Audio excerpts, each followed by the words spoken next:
El Polígono. Un atinado espacio para apuntar a todas las aristas de una apasionante disciplina que ya es tradición. El tiro deportivo. El Polígono, con Luis Tarulo y Aldo Basta. Bueno, hola Aldo, ¿cómo estás? ¿Cómo te va, Luis? Hemos llegado al tercer programa, ¿eh? Yo te digo la verdad, me sorprendió. Justo estaba acá con un invitado, que ya más adelante vamos a hablar. Me contactaron de Asunción, de Paraguay. Muy bien. Lo escucharon por internet. Mirá, muy bien porque tenemos, vamos a empezar ya dando nuestras coordenadas para que la gente nos contacte, ¿no? Para que tengan tiempo de empezar a tomar nota y a enviarnos sus mensajes.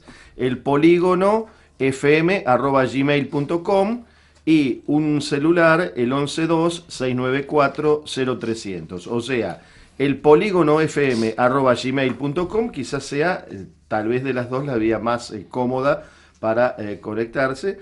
Arriba, así que vamos a hablar con ellos, a contactarnos, a escuchar sus sugerencias, comentarios, etcétera. Y bueno, qué novedad, ¿no? De Asunción. De Asunción, la verdad me dejó sorprendido porque nos contactaron por Facebook. Dije, bueno, buenísimo. Ah, bueno, y el Facebook, por supuesto. Por Facebook, pues lo escucharon por YouTube. Que tiene nuestro nombre. Que tiene nuestro nombre, Facebook también. Y entraron por ahí y preguntaron si lo iban a transmitir por allá. Digo, no, mira, hasta allá no llegamos. Por el momento. Bueno, pero lo pueden hacer, claro, por YouTube o por internet. Bueno, ya vamos a ir avanzando con todo esto que tiene que ver con las redes sociales, etcétera. Así que con la tecnología. Con la tecnología, por supuesto. Que esto es lo más destacable de todo esto. Mi querido Aldo, ¿qué nos has traído hoy en materia? Porque acá vamos a abordar materias históricas, la actualidad, todo lo que tenga que ver con el tiro deportivo, pero como dijimos, o lo decimos siempre en los programas, se abren distintas ventanas, ¿no? Tiene que ver con la legalidad ante todo, porque esto se da en un marco de información que tiene que ver con la legalidad. Se va a extender seguramente en algún momento, y aquí lo comentábamos el otro día como al pasar, hicimos un rush así, sobre la casa deportiva, por ejemplo. Vamos a hablar hoy con Ricardo, un coleccionista de armas, que nos va a dar algunas novedades, algunos puntos, tips, como se dice ahora, sobre este tema del coleccionismo de armas, y también vamos a abordar el tema del tiro federal argentino, un tema que trajo mucha polémica, pero es la venta de parte del predio del tiro federal, y vamos seguramente a consultar a algún especialista o a alguien que esté involucrado en esta cuestión. Pero bueno, decime. Te comento, el tiro federal argentino yo me acuerdo bien porque cuando hice servicio militar allá en los 90, claro, lo hice en el Regimiento de Infantería 1 Patricio. Al lado. Mejor dicho, bueno, al lado digo vecinos, cercanos. Vecinos, sí, me acuerdo, estaba el barrio. Una persona que sinceramente me dejó muy buenos recuerdos del servicio militar, que fue el sargento ayudante Rafael Flores, el Rafa, el gordo, y hacíamos parte de ir a darle una mano al tiro federal de Núñez con una persona contravertida, por un lado, algunos lo quieren, otros no, pero la verdad muy buen tipo, sí, que era un general, ¿sí?, con un tema de unas ventas de unos Mauser. Le daba una mano ahí en el subsuelo en esa época. Claro, y entonces tuviste una cercanía con, hay una familiaridad con el tiro federal. Tuve una familiaridad, lo conocí en la parte de abajo, conocí donde no va la gente normal, donde no va el socio, claro, donde no va el socio. Para mí estuvo bien marcado que fue un monumento histórico. Claro. Pero bueno, de eso vamos a hablar dentro de un ratito también en este programa.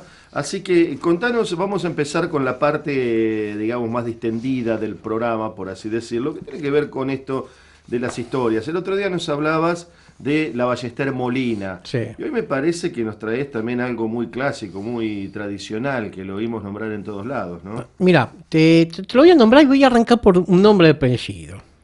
Francesco Antonio Brocu. ¿Sí? Un tano, ¿sí? Que nació en 1797, ¿sí?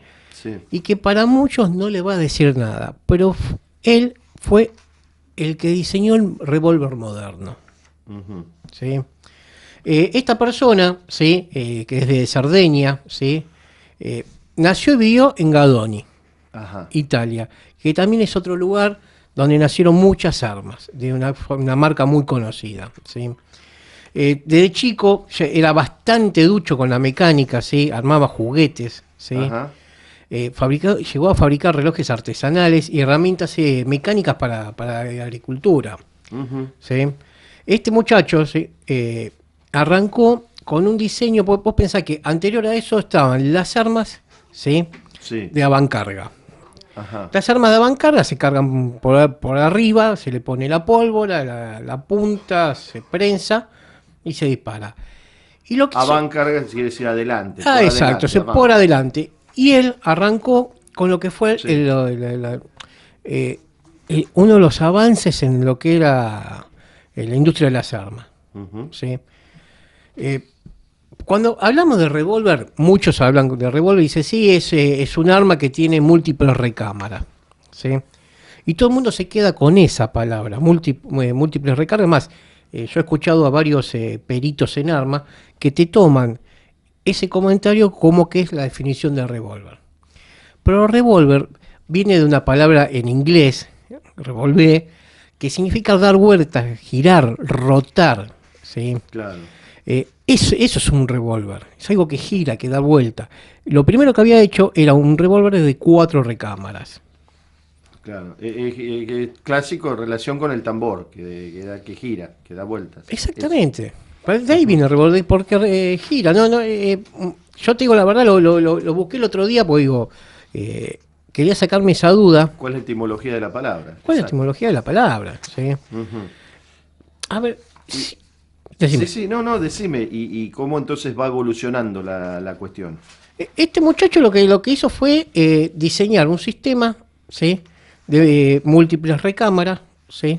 Ujú. Que pasó por todos los tipos de municiones que había en ese momento. Al principio se cargaba el revólver como un arma de avancarga y lo que es el tambor se ponía el fulminante, se ponía la pólvora, se ponía una munición y por atrás se ponía un dispositivo que permitía, ¿sí? Hacer la explosión inicial. Claro. Y después, ¿cómo se fue perfeccionando hasta llegar Se fue al sistema perfeccionando actual? a lo que es el sistema actual. Después, Ahora, ¿cómo se industrializa el revólver? mira, de lo que pude encontrar acá, esto viene por en el año 1790 y pico, a ver si lo encuentro acá. Ujú. No, Acá está. Francesco Antonio Brocu, ¿sí? En 1933 fue el primer diseño que hubo. Se lo había encargado el rey Carlos Alberto, ¿sí? Durante sus viajes a Cerdeña, y esta persona le entregó nada más que un premio de 300 francos para su época, que no tengo la idea cuánto será ahora, ¿sí? perdón, 1833. 1833, que le entregó nada más que un premio de 300 francos. Que si hubiese patentado, que no lo patentó este muchacho, hoy hubiese sido la persona más rica de la historia, Ujú. esta persona. Después hubo Samuel Colt, lo empezó a industrializar en Estados Unidos, bueno, y ahí ya llegamos a lo que está ahora. Claro, lo que pasa que seguramente llegó a manos o a oídas o alguna manera a Colt, y Colt sí, rápido fue y lo patentó. Fue la industrialización. Claro. Y Y ahí empezamos con el famoso Colt. el famoso Colt, que eran también de banca, cada tambor se cargaba, cada alojamiento de tambor era como un sistema de avancarga, Ujú. ¿sí? Y después empezó lo que fueron las municiones modernas, hay diferentes tipos de munición, hasta lo que es ahora de fuego central, ¿sí? Ujú. Con un fulminante. Pero eso es una evolución que bueno, lleva un montón de tiempo y es para otro momento. Sí. Y después, acá me traes un material que, bueno, estamos compartiendo ambos, que es el Smith & Wesson, ¿no? Otro revólver histórico, ¿no? Otro modelo histórico de todos los tiempos. Sí, Smith, Colt, eran Eran antigüedades, actualmente son antigüedades, son coleccionables, muchos de ellos. Y hablando con Ricardo, me decía, un Smith de los años 70, 80, es una calidad muy superior a lo que hacen ahora. Porque actualmente, con el tema de la industrialización, ¿sí? Han bajado los estándares de calidad, pero de todo el mundo. Hay que competir. Y para competir necesitas rapidez, sacar mercadería rápido. Claro. Dentro de un rato vamos a hablar con Ricardo también y contigo vamos a compartir y vamos a explicar las diferencias entre pistola, entre revólver y por qué también durante mucho tiempo las fuerzas de seguridad usaron este tipo de pistola revólver. Los calibres grandes, pesados, después los prohibieron, los dejaron de usar, etcétera, ¿no? Incluso en Estados Unidos se usó durante mucho tiempo, y bueno, después pasaron a las pistolas, las clásicas automáticas que vemos ahora, las 9 milímetros, en nuestro país, ¿no? Las Browning, etcétera, las Beretta, o bueno, después se importaron desde aquí, me acuerdo las Astra, en la época de Dualde se importaron mucho. Bueno, múltiples temas tenemos para abordar. Pero bueno, esto fue un poquito la historia del origen, mirá, desde la palabra revólver hasta quién fue un poco el precursor del revólver, ¿no? Una cosa que quizás no muchos la sabíamos o la sabían, o no la sabían, que era un tano que se le ocurrió empezar con esta historia allá por Cerdeña, aunque como muchos tampoco se le ocurrió en ese momento tan lejano patentar esta idea, como les pasó a muchos inventores, ¿no? Y después apareció otro que la patentó y ahí se hizo millonario con el tema, ¿no? Y la industrializó.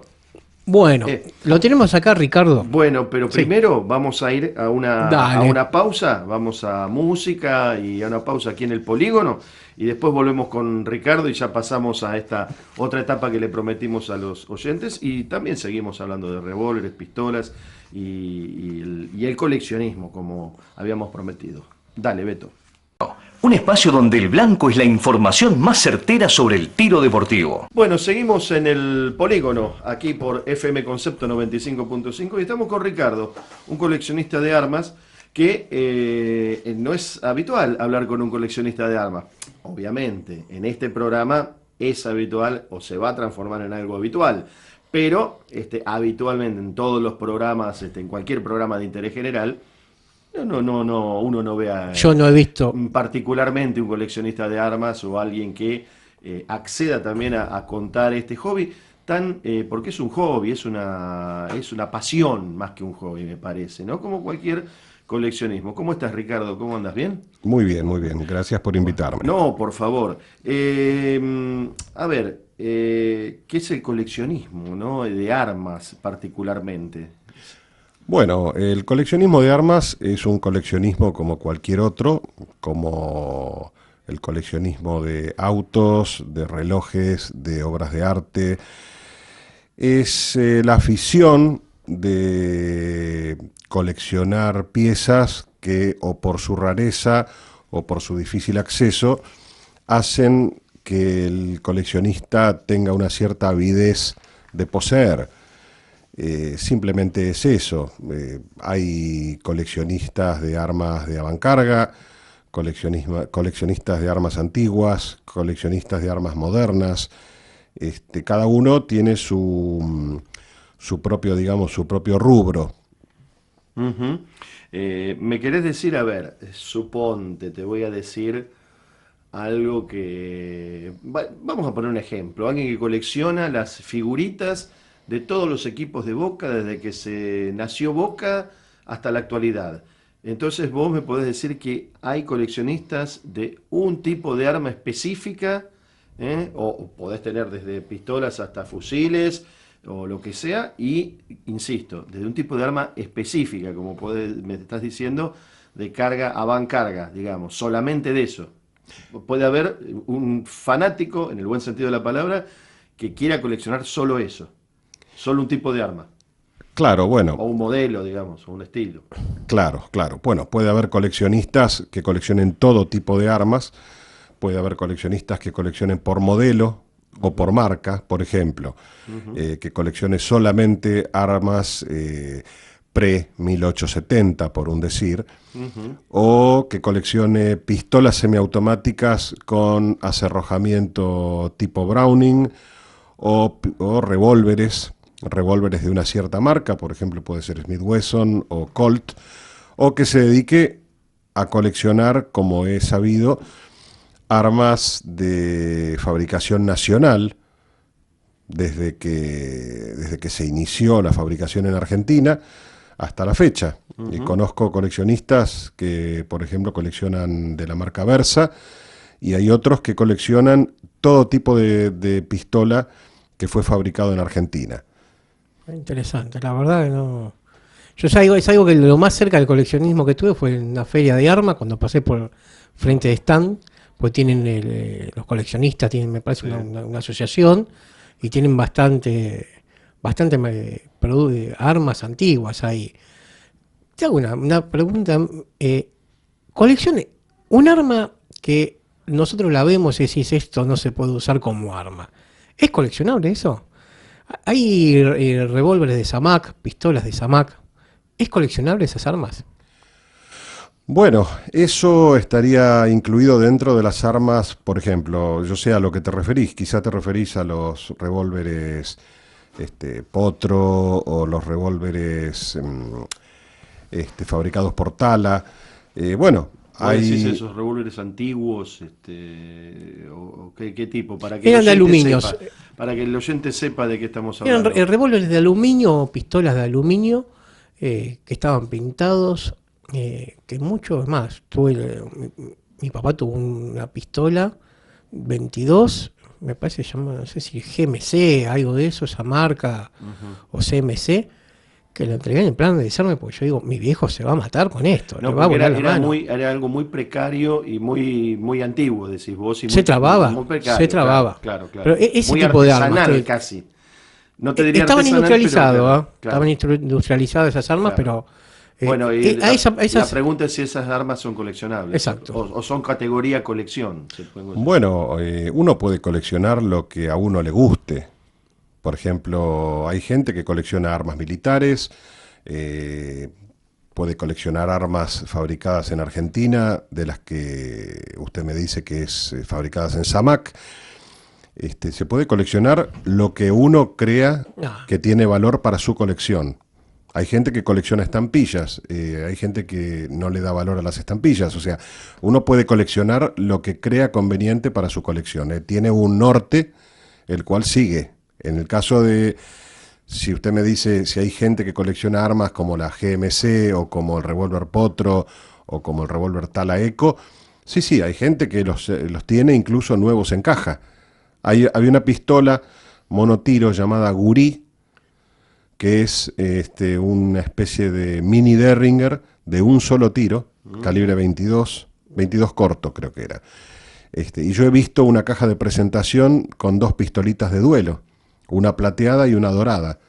Y son armas obsoletas, son armas que hoy nadie usaría para defenderse, pero sí, tienen un determinado valor de coleccionismo, por quizás su rareza y por quizás es que son escasas, ya no quedan. Un valor histórico. Un valor histórico y un valor de colección por lo escasas que son. Desconocía la marca Gurí Monotiro, eran fabricación nacional. Sí, efectivamente. Ricardo, a ver, como para ir así un poco, como decimos en la calle, picoteando sobre este tema, para entender un poco la psicología, ¿no?, del coleccionista, lo mismo le cabe al que colecciona estampillas, o al que colecciona figuritas, o al que colecciona camisetas de fútbol, o lo que sea, cualquier coleccionista.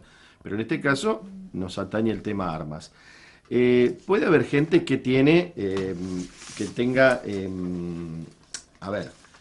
que practique tiro, que sea instructor de tiro, o sea, que esté familiarizado con el tema de las armas, o que sea, no sé, miembro de una fuerza de seguridad, digo, que esté vinculado de alguna manera al tema de las armas, y que en paralelo les guste coleccionarlas. Ahora, ¿es condición sine qua non que esa persona esté vinculada a ese tema, o Por ejemplo, puede aparecer un Juan cualquiera que no tiene nada que ver con el tema de la utilización diaria del arma, pero que diga, che, me gustan las armas a mí, simplemente me gustan, y empieza a coleccionarlas, ¿eh?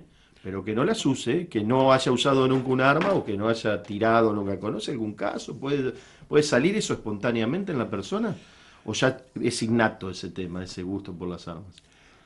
Bueno, primero y principal, para ser coleccionista de armas, primero hay que ser, por lo menos para ser coleccionista de armas legal, primero hay que ser legítimo usuario. O sea, no se puede ser coleccionista legal de armas si no se es primero legítimo usuario. Ah, buen punto, entonces. Primero, entonces, hay que tener una inicial vinculación con el tema de armas. Ok. Por supuesto, o sea, no es Sí. que una persona colecciona estampillas y se levanta a la mañana y dice, hoy quiero coleccionar armas.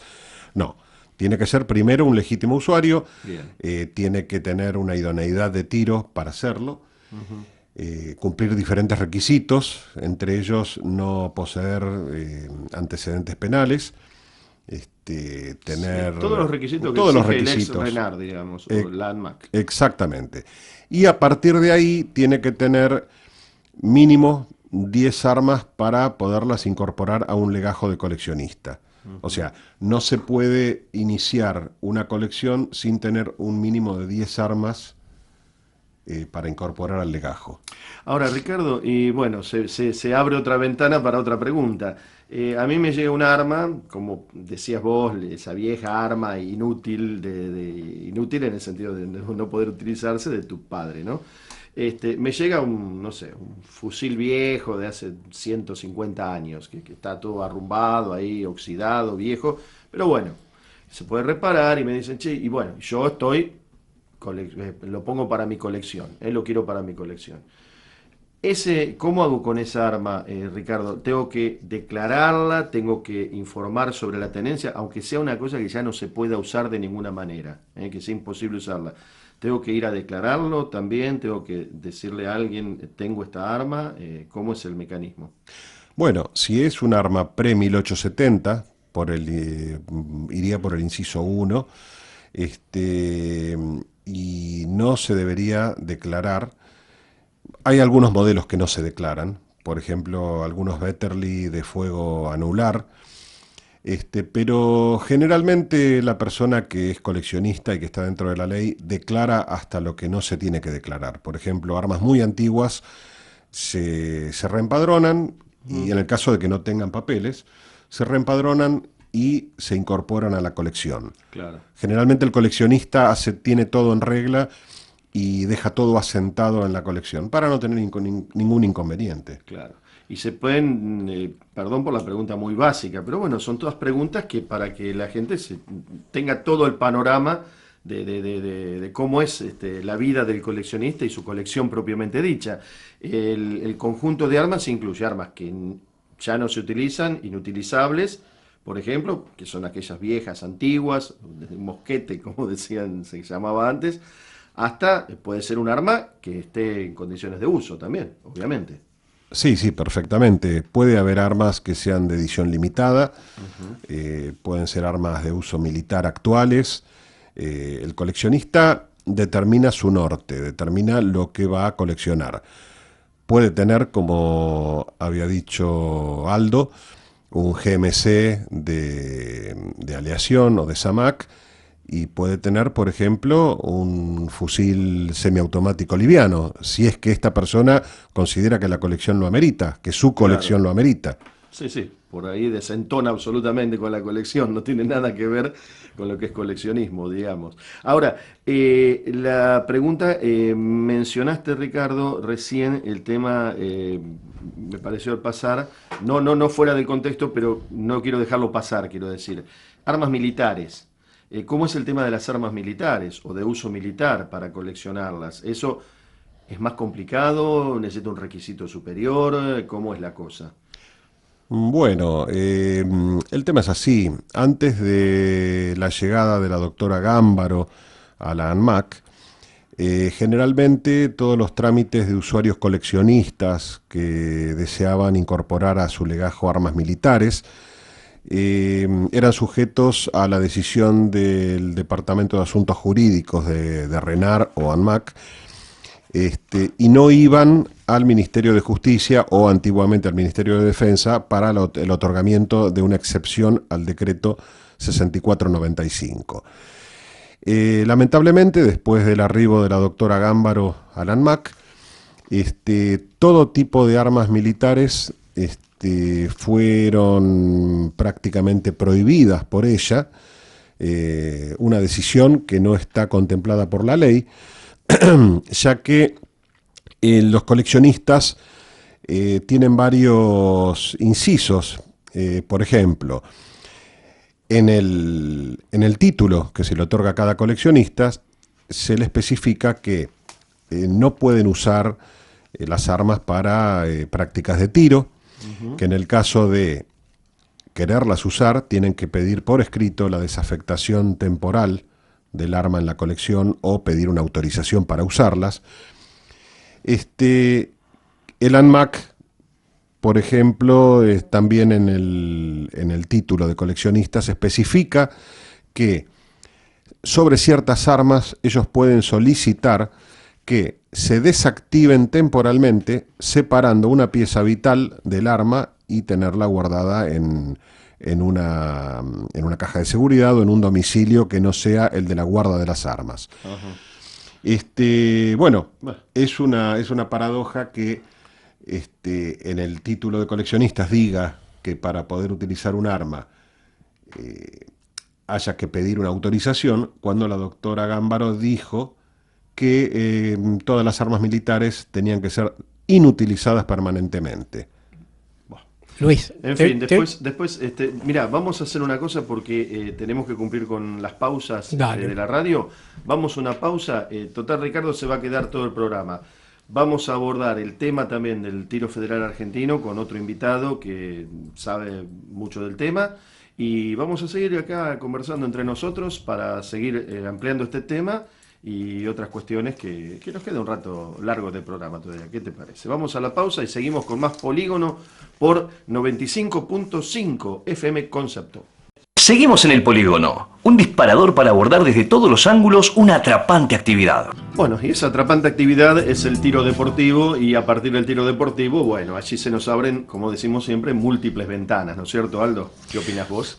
Mira, el tema de coleccionismo, con lo que veníamos hablando con Ricardo, es algo atrapante, es algo que yo nunca pude llegar, ¿sí? Más, Sos joven, podés, dale. Pero hay que tenés que arrancar de 10 armas y ya es un costo importante. Bueno, pero hace un esfuercito. Private de otras cositas. Come menos jamón crudo, ponele. ¿Dejo de ir a la cancha de Boca? No. No, bueno. Sí. Acá el operador, que es fanático de River, te dice que sí, que no hay problema, total. Quiere menos hinchas de Boca, claro. Mirá, hablando de coleccionismo, de armas, de tenencia de armas, ¿no? Acá hay un estudio interesantísimo, te diría. Iba a decir interesante, pero le agregué ya, lo extendí porque me parece buenísimo, de Christian Sokolovsky, que habla del control de armas legales y la violencia armada en la Argentina, ¿no? Después lo vamos a ampliar y seguramente, posiblemente, hablemos con él, con alguien que nos pueda ampliar todo esto, aunque está ampliadísimo. Pero, viste, en radio tenemos que ser bastante sintéticos. Y aquí hay una torta, ¿no? Esto que se llama las tortas de las estadísticas con porcentajes.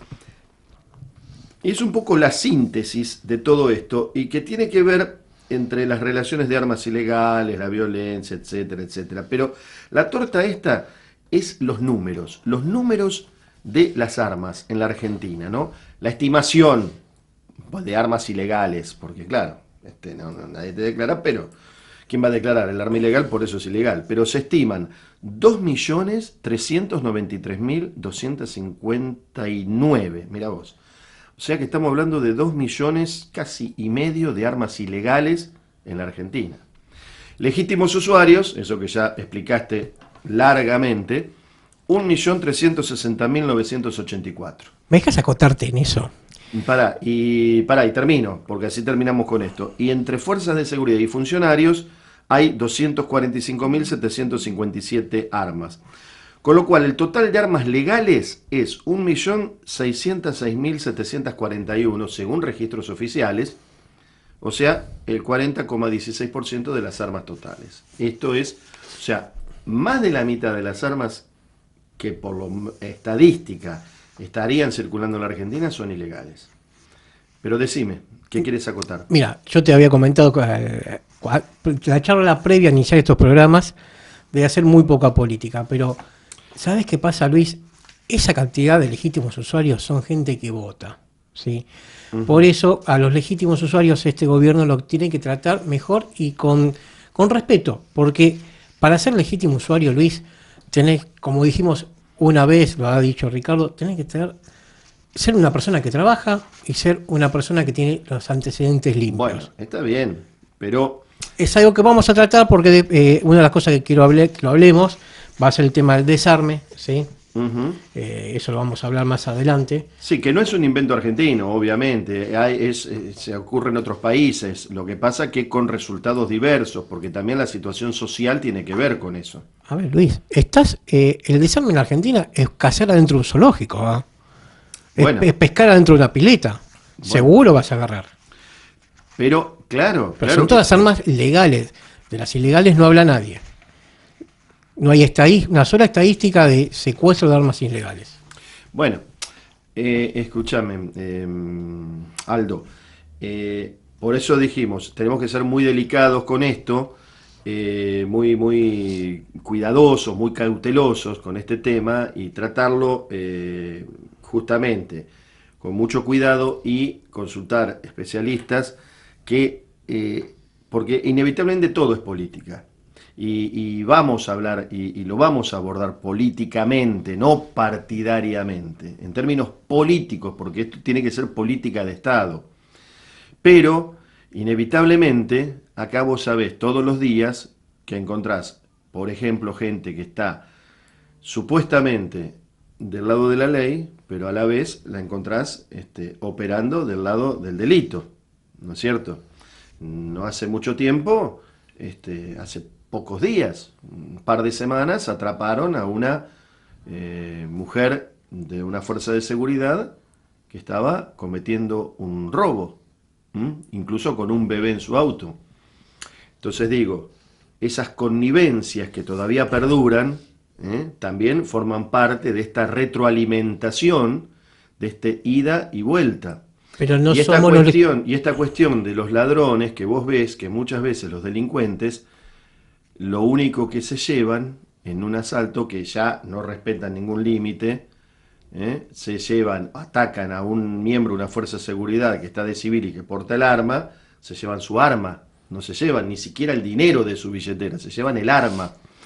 Y también está en discusión, que en algún momento se planteó eso, la aportación del arma por parte del policía en condiciones cuando está de civil. O sea, hay todo un bagaje de cuestiones que no se terminan de abordar de manera integral en la Argentina, y todo en derredor del armamento. Y como vos decís, es verdad, esto pasa muchas veces como con los impuestos. Siempre el eslabón más débil y más puro es el que termina pagando los platos rotos. Luis, a ver. Entonces, es para discutirlo. Es para discutir porque... Y que sea una política de Estado. Tiene que ser una política de Estado, el desarme, pero desarme los delincuentes. Por suerte, actualmente lo tenés a Eugenio Cosi en el ANMAC. Es una persona muy preparada, por lo poco que conozco y sus antecedentes, es una persona muy preparada, que conoce de armas. No podés poner a una persona que no conoce de armas a controlar armas, porque va a ser agua por todos lados. Bueno, pero también sabés que yo justamente me gusta esto porque estamos debatiendo, y esta discusión también es interesante, incluso entre nosotros dos, ¿no? Porque estamos hablando de una discusión que eleva un poquito desde nuestro granito de arena, pero puede elevar esto y generar un debate interesante, o promover incluso entre nuestros oyentes mismos. El tema de darle las herramientas, porque cuando se habla también de la puerta giratoria famosa de los jueces, hay jueces para todos los gustos, ¿no es cierto? Pero yo siempre recuerdo una cosa, tengamos en cuenta esto. Las leyes, vos te acordás lo que te enseñaban en la escuela primaria, en la vieja primaria, Educación cuando tenía cívica. pero más que nada en la secundaria, que el poder legislativo hacía las leyes y después se ejecutaban. El ejecutivo las ejecutaba o las tenía que respetar y hacerlas cumplir. ¿Qué pasa hoy? El judicial también, pero el que las hacen es el legislativo. Entonces vos tenés que darle herramientas también, leyes claras, concretas y con nivel y rigor de políticas de Estado. Porque si vos, los códigos son anticuados, si las leyes que penan son anticuadas, si las leyes que regulan no están ayornadas, entonces también el ejecutor de esas leyes se encuentra atado de pies y manos muchas veces porque no tiene esas herramientas necesarias o adecuadas para actuar. No digo en todos los casos, pero hay que verlo en el contexto, ¿me entendés a dónde voy? Mira, el tema de las armas lo han manejado políticamente para ganar votos, y han dicho no a las armas. La verdad es un tema que da para hablar mucho, da para una discusión mucho más profunda, y bueno, que lo vamos a tratar más adelante con... Le quiero hacer una pregunta Dale. a Ricardo antes de que se nos vaya, porque lo hicimos quedar, entonces no quiero que sea en vano su permanencia aquí, su visita, y su tiempo que nos ha otorgado. Muchas gracias, Ricardo, por estar aquí. La diferencia, porque nos dijiste algo que habría que explicarlo, porque uno cuando hablamos tanto de las armas en las casas, y bueno, entonces voy a ser de abogado del diablo acá, te pregunto, bueno, tener armas de colección, pero que estén utilizables, también a veces son un peligro, pero vos decías que el legítimo usuario, el coleccionista es un legítimo usuario, tiene todos los papeles en regla, las armas declaradas, etcétera, etcétera. Esa parte está clarísima. Es lo mismo que la persona que tiene un arma o una aportación de arma. Tiene que estar absolutamente limpio y en condiciones psíquicas y físicas impecables para no cometer ninguna locura, para decirlo en términos llanos, lisos y claros. Ahora, cuando hablaste de desactivación o inutilización del arma, ¿qué diferencia hay y en qué puede afectar al arma de colección? ¿No es cierto? Cuando te obligan a inutilizar un arma o desactivarla. Bueno, el tema de la desactivación, tal como dice el título de coleccionistas, que la ANMAC puede solicitar eventualmente al usuario desactivar temporalmente el arma colocando una pieza vital en otro domicilio o en una caja de seguridad bancaria. Uh-huh. Hasta ahí está todo perfecto, Sí. está todo controlado. Eso se manejaría por el inciso 3 del artículo 8 de los coleccionistas. Esa desactivación temporal sería, por ejemplo, para evitar que un arma caiga en manos equivocadas o que se use para actividades de tiro. Claro. Amén de que, bueno, ya el usuario coleccionista sabe que no debe usarlas, Claro. y si es una persona que se atiene a la ley, como ya se sabe, no las usaría. Pero bueno, como medida extra, la ANMAC posibilitaba no posibilitaba, sino que podría llegar a solicitar la desactivación temporal.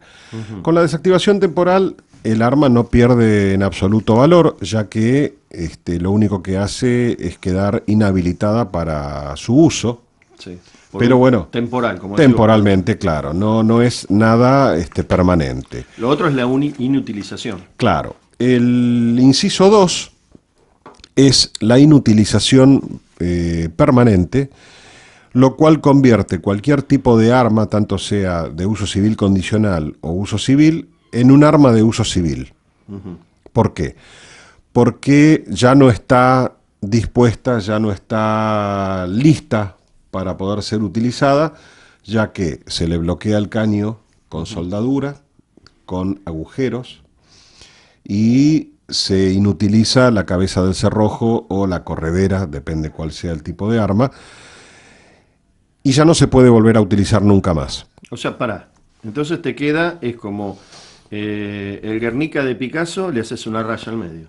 Exacto, es como que a Sí, la ya. Gioconda le hagan un tajo en el lienzo, ya no se puede, ya pierde todo el valor. Sí, si le haces agujero a un caño de un arma que, no sé, perteneció al...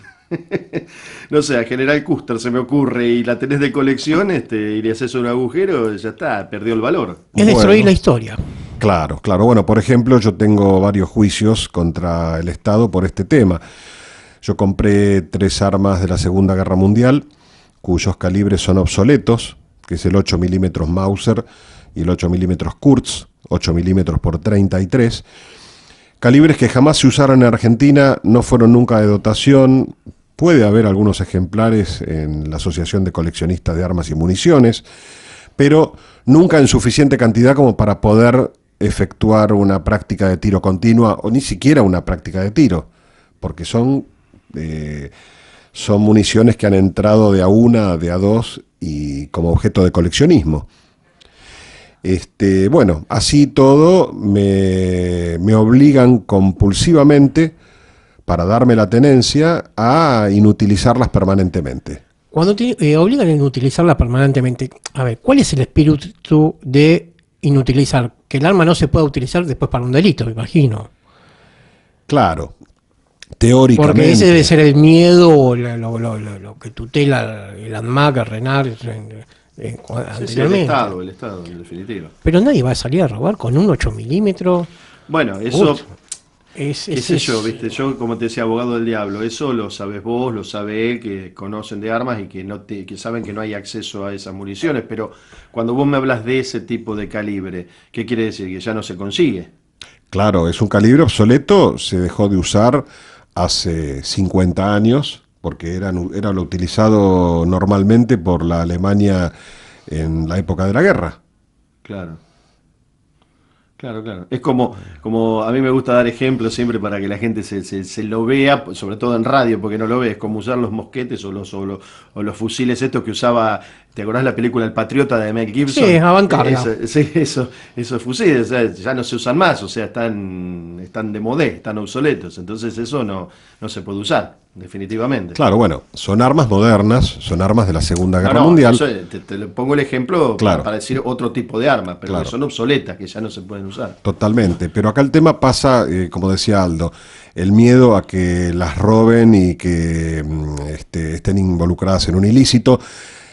Bueno, ya desactivándolas temporalmente y teniendo una pieza de un arma de 60 años, 70 años en otro domicilio o en una caja de seguridad, eso previene de que el arma pueda ser utilizada en ningún ilícito, porque esas piezas son inexistentes, son irreemplazables. O sea, no hace falta por 2 motivos. Si el arma está desactivada temporalmente y encima la munición es obsoleta, no hay forma de que esa arma pueda estar involucrada en un ilícito, ni que pueda hacerle daño a alguien. Así todo, quieren inutilizarla. Por desconocimiento, me imagino. Claro, aparte, bueno, armas que valen muchísimos miles de dólares y que desactivadas bajan a un 10% porque solamente son útiles para, como dicen los americanos, wall art, que es arte de pared. Es para tenerlas ahí colgadas y no sirven para otra cosa. Claro. Ricardo, te agradecemos mucho tu visita. Vos sabés que el tiempo es tirano, como dicen. Nunca se dijo esto, lo inventamos nosotros con Aldo acá en la radio. El tiempo es tirano. Así que vamos a convocarte. Bueno, estás siempre invitado para venir permanentemente acá, porque además sabés otras aristas de todo este tema del tiro deportivo. Así que hoy fue el coleccionismo, mañana será el tiro en sí mismo, la instrucción del tiro, todo esto que nos podés ir enseñando e ilustrando y actualizando permanentemente, ¿eh? Así que te agradecemos esta visita y hasta la próxima. Muchas gracias a ustedes. Bueno, seguimos aquí, vamos a una pausa y más El Polígono por 95.5. Luis Tarulo y Aldo Basta aquí con ustedes. Seguimos en El Polígono, aquí por FM Concepto 95.5. Luis Tarulo es mi nombre, Aldo Basta aquí, también en el... manejando, somos como los autos, viste, que enseñan a a los chicos a manejar, a la gente a manejar, ¿no? Con doble comando. Doble comando. Ahí está. Doble comando. Y ahora vamos a abordar un tema en esta última etapa del programa, en este último tramo, que ha tenido sus bemoles, tiene sus bemoles todavía y ha generado toda una polémica en su momento, pero parece que finalmente se encarriló, ¿no? Que es la venta de parte del predio del Tiro Federal, que está allí en el barrio, en el límite de Belgrano Núñez, frente a la cancha de River, en definitiva, el predio de Udaondo y Libertador, que fue dividido en 3 parcelas, la A, que va a salir a la venta sobre Libertador, la B, donde está el edificio de la sede social del club, y fue declarado patrimonio histórico y no puede tocarse, y la C, donde se construirá el llamado Parque de la Innovación. Bueno, hay una parcela que se calcula en 150 millones de dólares, pero, claro, es mucha plata.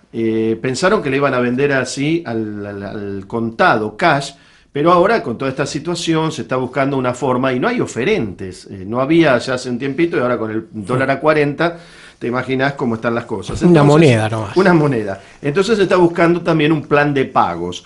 Y esto dicen que lo va a tratar la legislatura o lo estaría ya analizando para aprobar algún plan de pago. Estamos hablando obviamente de la legislatura porteña.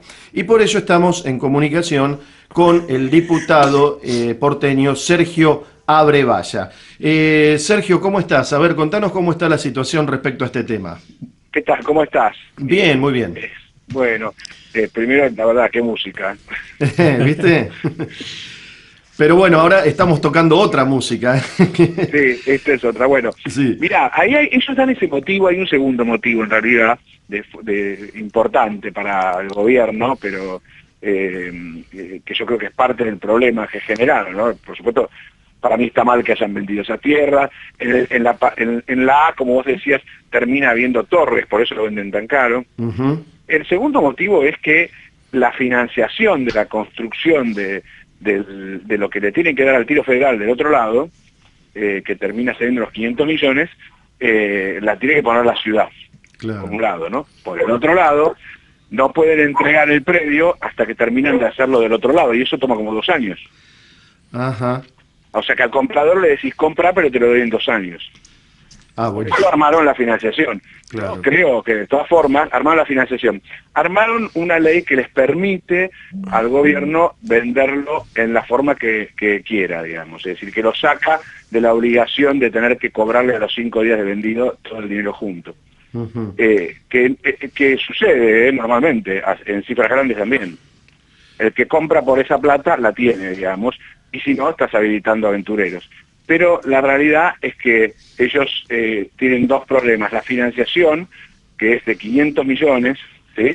Uh-huh. Y por otro lado, es decir, que con las 2 primeras cuotas por ahí tienen esa plata, pero cuando entregan es un desaliento para el que compra.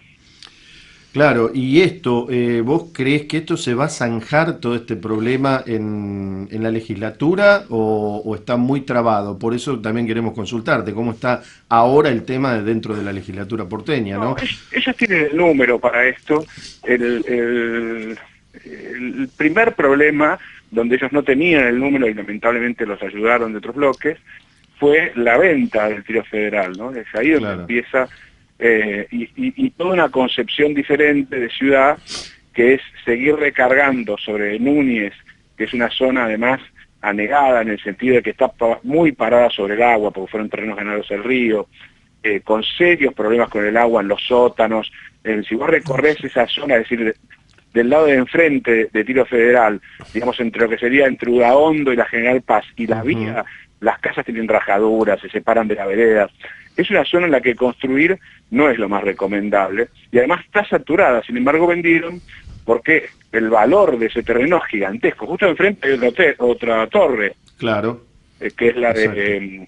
se va a hacer el nombre... me sale de Park, no, es otro nombre. Chatró. Un gigante, Chatró, algo así. El Chateau, que tuvo también serios problemas. Vos podías ver las mangueras hasta no hace tanto sacando agua de las cocheras porque se les inundaba. Bueno, lo venden fortuna y entonces decidieron en aquel momento hacerlo porque necesitaban los 40 votos, no solo por la venta, sino también por las normas de construcción. Y ahí sí fue la guerra entre el tiro federal y el gobierno de la ciudad, en un juicio en el cual terminaron acordando, dándole el gobierno un terreno, y por supuesto no sacándolos de su predio hasta que estuviese construido del otro lado. Y esta es la consecuencia de ese arreglo, ¿no?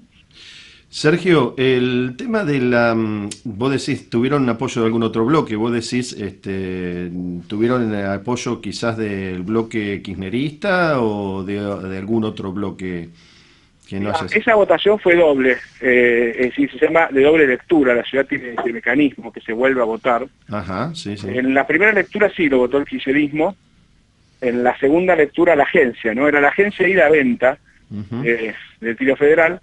En la segunda lectura votó Evolución solo. Evolución es la gente de Lustó, sí. Claro. Y bueno, en definitiva... Nosotros, en diciembre último, que yo asumí, derogamos la agencia. Claro. ¿Y esto cuándo se prevé ya, digamos, ya con esto terminado, digamos, como entre comillas, como cosa juzgada ya finalmente, cuándo se trataría este tema de la financiación de la que se está hablando, ¿no? No, ellos ya tienen el número, en cualquier momento se resuelve, no tienen ese problema, porque, insisto, se trata de un cambio en la ley relacionado con la modalidad de pago. Lo que le cambia es eso, que el Ejecutivo puede establecer la modalidad de pago. Claro. Así que no tiene inconveniente. Bueno, Sergio, te agradecemos mucho esta comunicación para esclarecernos un poco más este tema. Y bueno, una sola cosita última te pido en 30 segundos. Sí. Igualmente, ¿a vos te parece que el tiro federal tendría que permanecer allí o, más allá del mecanismo que se buscó para trasladarlo, tendría que estar en otro lugar, de la ciudad o fuera de la ciudad? Sí, no, yo creo, nunca se tendrían que haber vendido esas tierras. Dos, me parece que el tiro podía haber permanecido ahí, porque hace tantos años que está, es decir, ya casi un siglo, que forma parte de lo característico de la ciudad. Las ciudades tienen que tender a conservar esa parte característica de su cultura, aun cuando parezca que, bueno, no es bueno tener un tiro en la ciudad. Bueno, pero tiene su predio, hace más años de los que la ciudad misma evolucionó en muchos barrios, o sea que es parte basal de la ciudad de Buenos Aires. Así que yo no practico tiro, pero me parece que está bien, que es un club que de hecho el edificio es monumento histórico. Claro, exactamente. Sergio, ahora sí, te agradezco mucho, te mando un inmenso abrazo y bueno, estamos en contacto nuevamente. Gracias. Gracias, hasta luego. Ha sido el diputado porteño Sergio Abrevaya, bueno, poniendo blanco sobre negro sobre esta situación, ¿no? Bastante claro ha sido, Aldo, ¿no? ¿Vos te diste cuenta que el decime. diputado no practica tiro y no le molesta que sigan practicando tiro ahí? Y dijo que es algo histórico. Claro.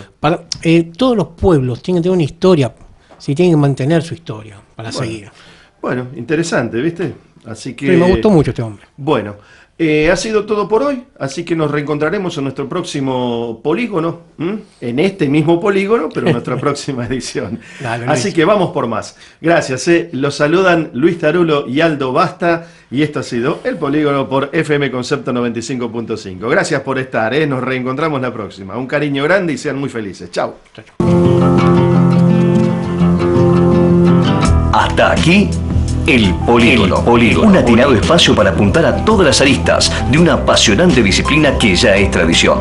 El tiro deportivo. El Polígono con Luis Tarulo y Aldo Basta.